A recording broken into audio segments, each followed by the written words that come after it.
Pelo sinal da Santa Cruz, livrai-nos Deus nosso Senhor de nossos inimigos. Em nome do Pai, do Filho e do Espírito Santo. Amém. Meu Senhor e meu Deus, creio firmemente que estás aqui, que me vês, que me ouves. Adoro-te com profunda reverência, peço-te perdão dos meus pecados e graça para fazer com fruto este tempo de oração. Minha Mãe Imaculada, São José, meu Pai e Senhor, meu anjo da guarda, intercedei por mim.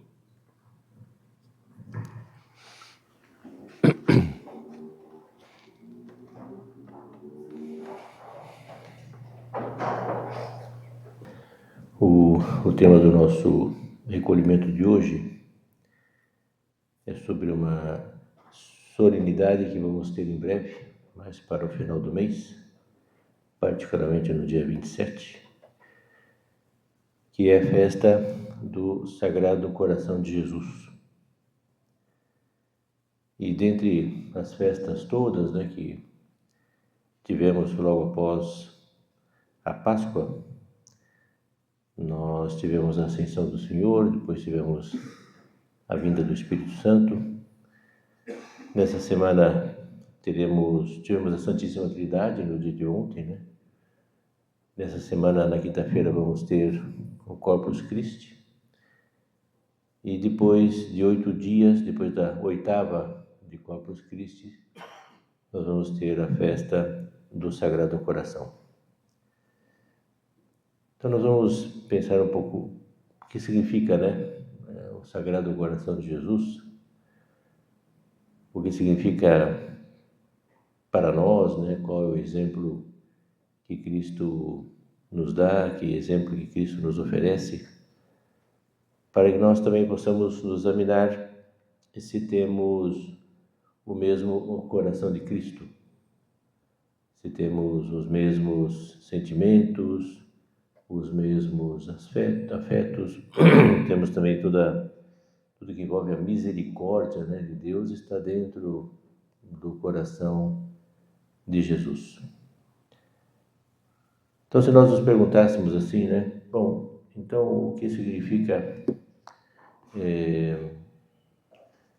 esse coração, Porque Cristo tinha nos falado durante o Evangelho algumas vezes do coração.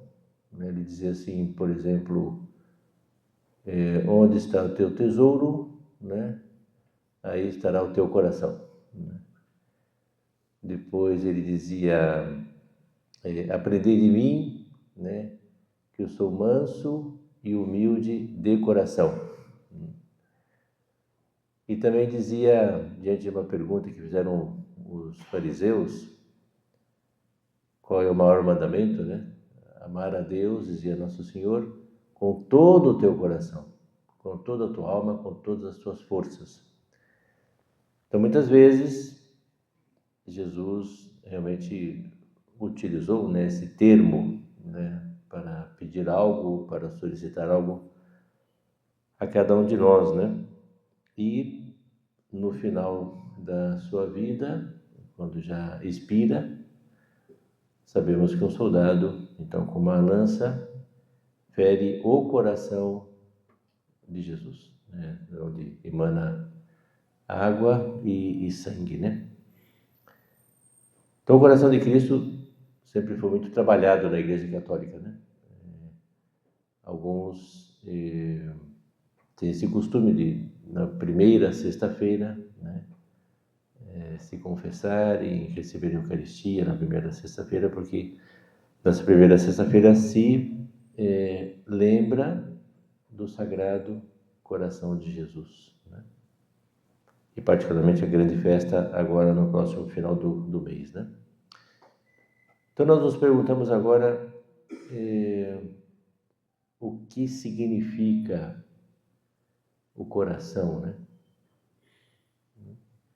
O que por mais que o coração seja algo, acho que fisicamente o coração é importante, é o centro, Qualquer ataque cardíaco pode ser fulminante para uma pessoa, né? Pode perder a vida porque para o coração, né? Mas do ponto de vista assim, mais psíquico, digamos, né?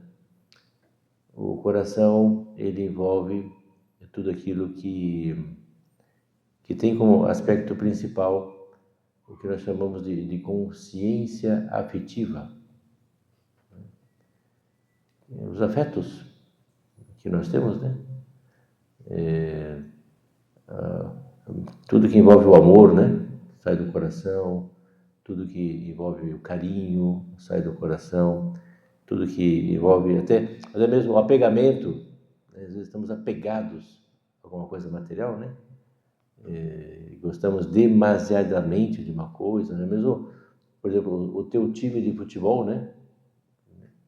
Por exemplo, você coloca aí o seu coração, né? E sofre, né? Quando o seu time não ganha o campeonato ou perde um jogo, né? Então eu sofro com aquilo ali, né? Então esse é o coração, né? O coração é dentro da nossa alma, né? O coração se alegra, o coração se entristece, né? O coração se preocupa, o coração ele intui as coisas, né? Dizem que a mulher tem o sexto sentido, né? Às vezes intui certas coisas e a gente ficamos admirados, né? Que isso provém do coração, né? Então, logicamente, o coração tem, se a gente vai pensar um pouco, tem essa conotação, né? Um pouquinho mais afetiva, que é muito bom que nós tenhamos, né? E não somente tenhamos com relação à nossa esposa, com relação aos nossos filhos, que temos que ter essa boa afetividade, mas também devemos ter o coração para com Deus. E é muito importante nós irmos crescendo com o passar do tempo nesse coração para com nosso Senhor. Então vamos primeiro tratar de como era o coração de Cristo, né, para que nós possamos assim termos uns parâmetros de amor, né, aos outros, e depois, mais no final, uns parâmetros no campo do coração para com Deus, que tem um nome, chama-se piedade. A piedade para com Deus. Não é apenas uma coisa fria, não é apenas uma coisa assim, sem gosto, né? Mas existe um gosto assim também de tratar a Deus, por mais que a vida também não está em função do gosto, né? Muitas coisas que nós fazemos a gente não gosta, né? Eu preferia, né, ficar tomando uma cervejinha com uma linguicinha, um camarão, isso eu gosto, né? Mas nem sempre pode ficar fazendo sempre isso, né? Mas de vez em quando você faz, não tem problema nenhum. Então, nossa vida não é apenas gosto, né? Mas é bom ter gosto para algumas coisas, né? Então, inicialmente vamos pensar assim, como era o coração de Cristo. Então, eu vou ler aqui um texto da Sagrada Escritura, do profeta Ezequiel, que já demonstra um pouquinho como é o coração de Deus. Então, diz assim: Eis o que diz o Senhor Javé: Vou tomar eu próprio o cuidado com as minhas ovelhas, e eu velarei sobre elas. Como o pastor se inquieta por causa do seu rebanho, quando se acha no meio de suas ovelhas tresmalhadas, assim me inquietarei por causa do meu. Isto é, o bom pastor, aqui vamos pensar Deus, né? O próprio Cristo também utilizou a alegoria, né, do bom pastor. Então Cristo, ele tem um grande amor às ovelhas que estão dentro do seu rebanho. E ele quer que esse rebanho cresça cada vez mais. E além disso, ele faz de tudo para que elas sejam fiéis e nenhuma se perca. E quando Cristo nos fala desse bom pastor, ele justamente dá aquele exemplo da ovelha que tem 100 ovelhas e uma sai, só uma, né? Uma fica fora do redil, fica desviada.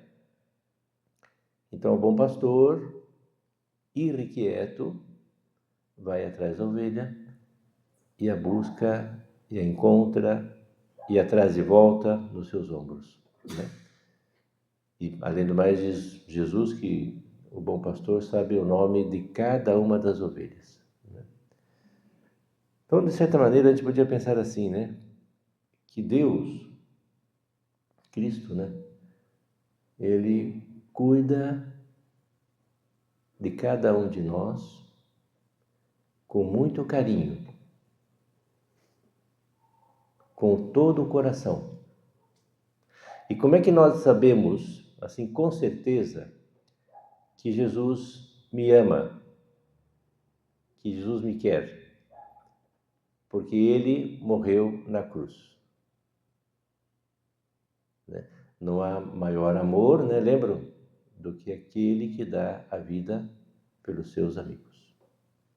Então, se Cristo morreu por nós, para nos libertar do pecado original, de nos libertar da escravidão do demônio, e assim conseguiu a redenção para cada um de nós, e estaria disposto a voltar de novo para morrer por nós, mesmo que no mundo tivéssemos apenas uma pessoa, só para ver o nível de dignidade de cada um de nós, Cristo voltaria e faria a mesma coisa.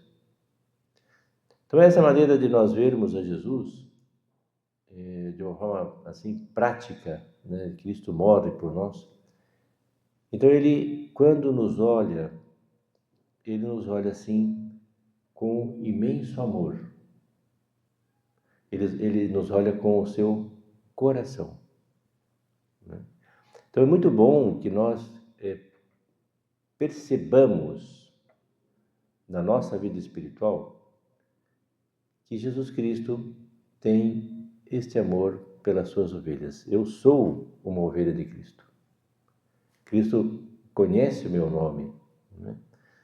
É muito provável que quando nós morramos, e se Deus quiser já diretamente para o céu sem passar no purgatório, que é o que nós pretendemos, né?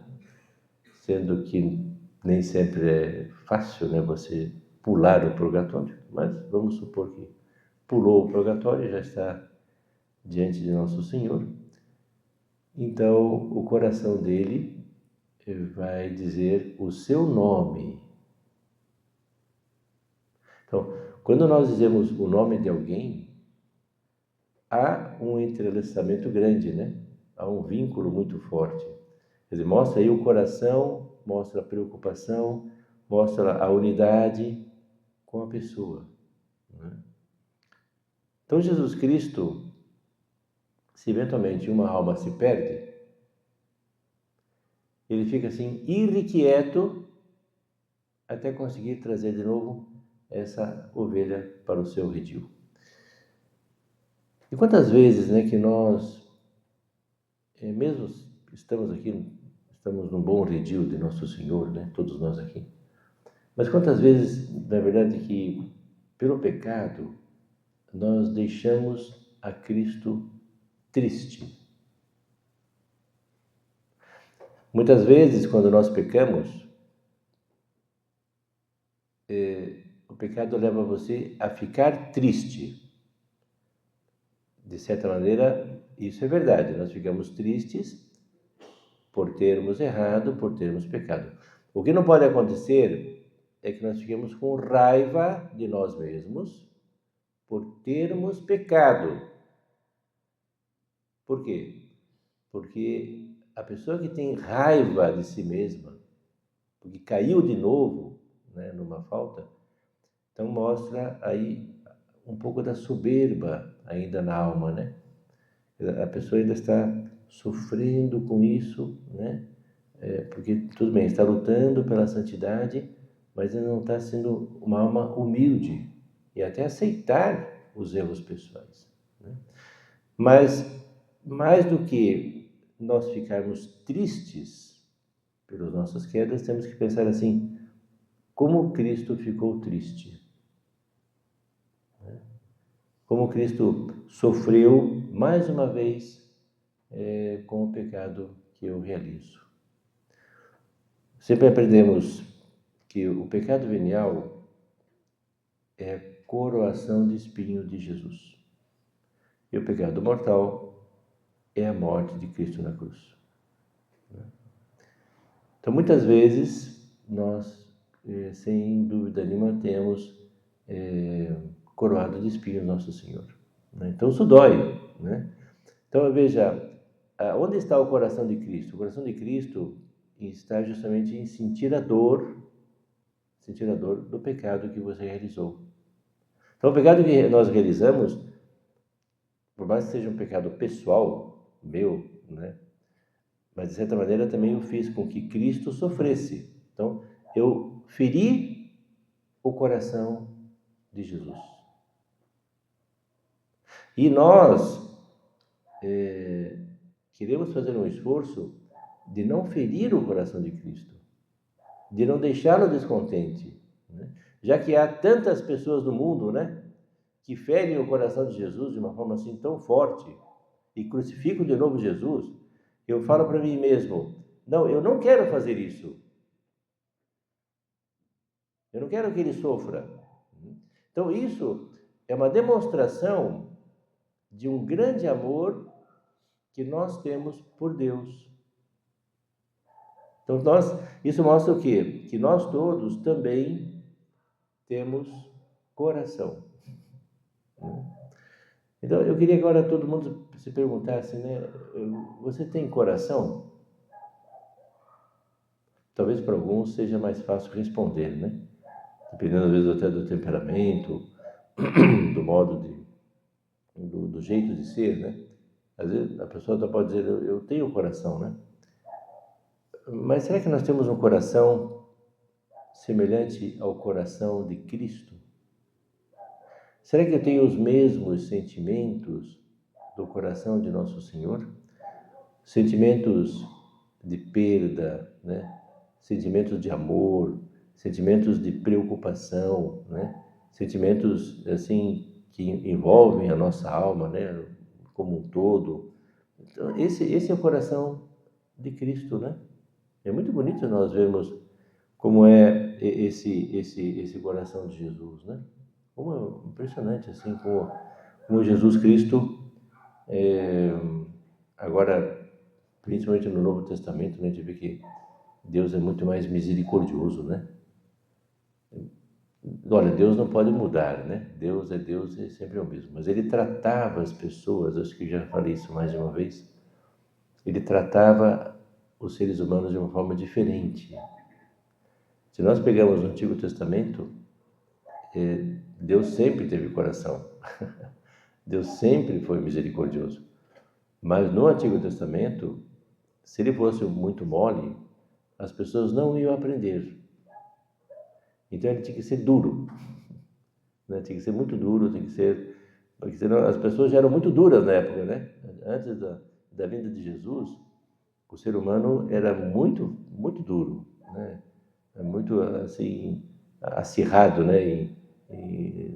nas dores, acirrado na violência, Agora, com a vinda de Cristo, houve uma grande melhora, com o Novo Testamento. Então, Nosso Senhor, primeiro, Ele nos diz assim, olha, eu amo vocês. Independente de quem seja, vocês todos são filhos de Deus e eu os quero. Então, tenta descobrir o verdadeiro coração de Jesus. Jesus tinha nos dito assim, eu permanecerei convosco até o final dos tempos. Então, uma coisa assim muito bonita, é percebermos como é que ele conseguiu fazer-se presente conosco. E ele fez-se presente através da Eucaristia. Uma coisa impressionante, É uma coisa incrível, né? Quer dizer, temos aqui Cristo no sacrário, como vocês têm nas igrejas onde frequentam, nas paróquias. Então, Cristo presente através da Eucaristia. É o coração de Cristo que não nos deixa. É o coração de Cristo que está sempre ao nosso lado. Depois, Nosso Senhor, um texto aqui de São Mateus, que também mostra um pouquinho como é que é o coração de Jesus, disse assim Jesus: Vinde a mim, vós todos que estáis fatigados, aflitos sobre o fardo, e eu vos aliviarei. Tomai meu jugo sobre vós e recebei a minha doutrina, porque eu sou manso e humilde de coração, e achareis o repouso para as vossas almas. Quantas vezes que nós ficamos aflitos por causa das coisas do mundo, né? Quantas vezes que nós perdemos, às vezes, até um pouco o rumo das coisas, porque nós temos um fardo muito grande, um jugo muito grande para levar avante. Isso pode se dar, às vezes, no momento de doença, no momento financeiro, né? No momento do nascimento de um filho. Então, quantas vezes que, às vezes, esse jugo pesa sobre cada um de nós. E Jesus diz assim: se você está aflito, né, com algum fardo, venha a mim e eu te aliviarei, né? Então isso mostra assim a delicadeza, né? Jesus Cristo é extremamente delicado, né? Quando nós nos aproximamos de Jesus e falamos com Ele das nossas dificuldades, compartilhamos com Ele dos nossos problemas, nós rapidamente ficaremos mais serenos, mais aliviados, mais tranquilos, mais em paz, né? Porque Jesus prometeu isso: compartilhe comigo esse teu sofrimento. Isso acontece conosco, né?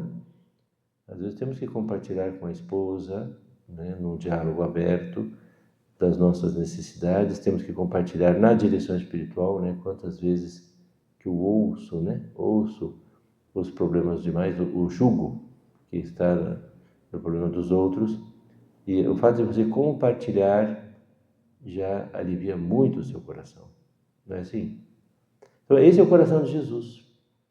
É um coração maravilhoso, é um coração que nos quer, um coração que chorou por Jerusalém, um coração que chorou por Lázaro, né? Então Jesus Cristo, por ter coração, era extremamente humano, né? É Deus, é divino, mas é muito humano, né? Ele entende o que é a afetividade, ele entende o que é realmente o amor entre nós e o amor dele para conosco. E para Deus, né? Amar a Deus com todo o nosso coração.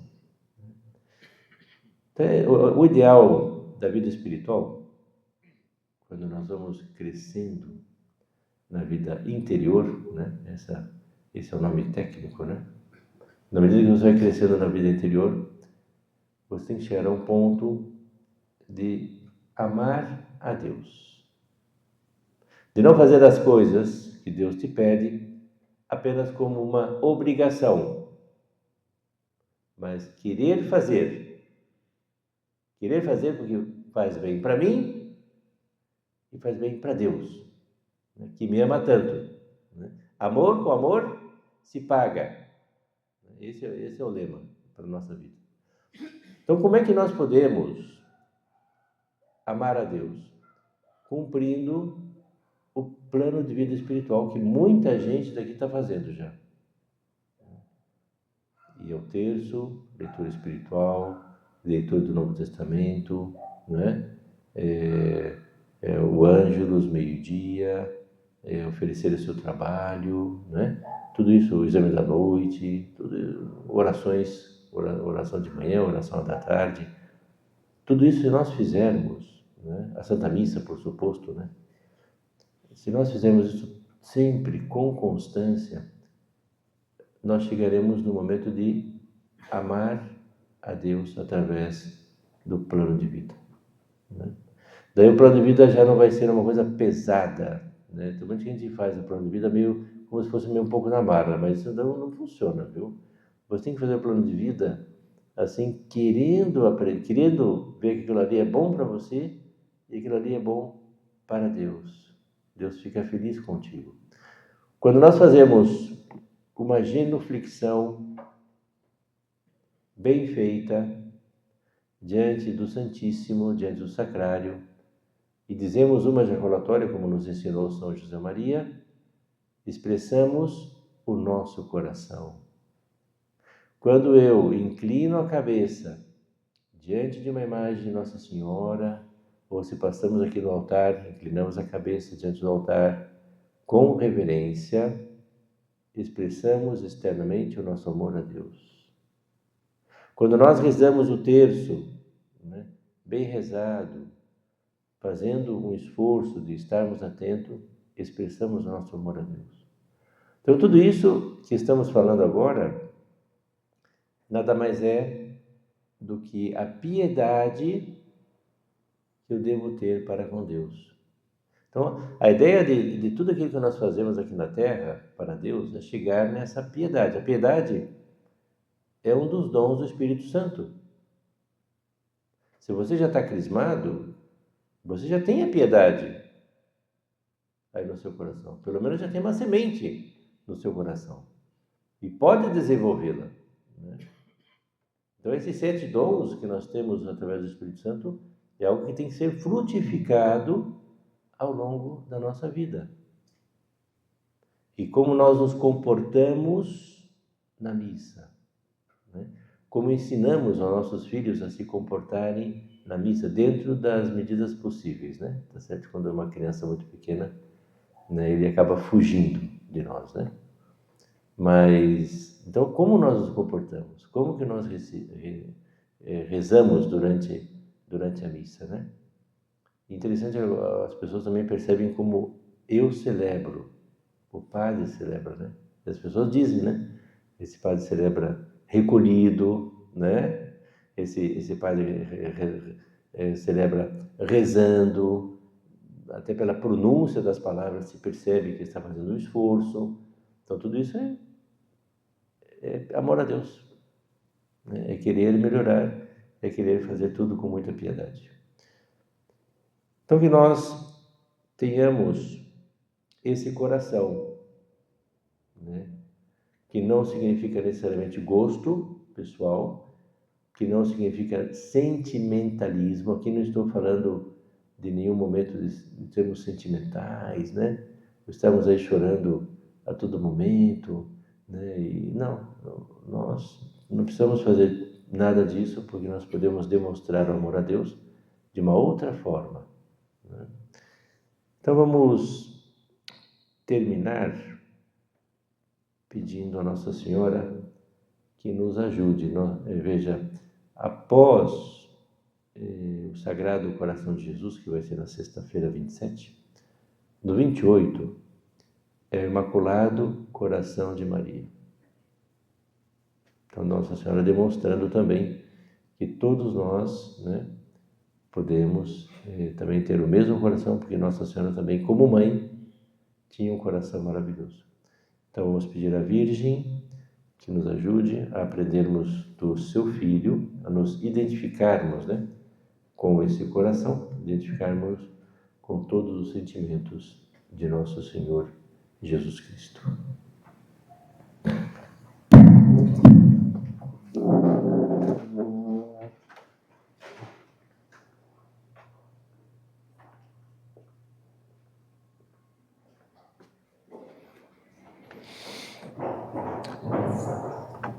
Dou-te graças, meu Deus, pelos bons propósitos, afetos e inspirações que me comunicaste nesta meditação. Peço-te ajuda para os pôr em prática.